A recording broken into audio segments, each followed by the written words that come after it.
Tara, samahan niyo naman kami pumunta sa Dalat Sculpture Museum. At may nadaanan pa kami nagpipre. Ayan, nakarating na tayo. Nagbayad muna kami ng entrance fee.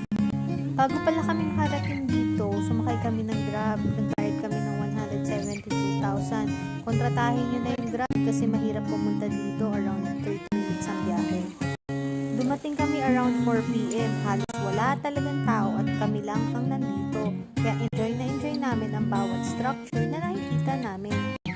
Perfect to para sa mga taong gusto ng mga Instagrammable pictures.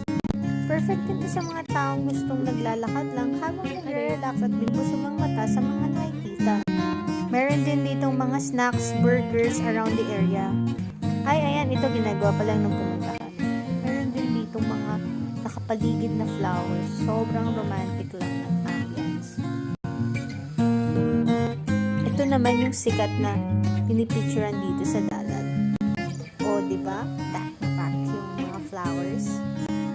Around 1 to 2 hours nga pala para maikot mo tong buong clay tunnel. Yun na.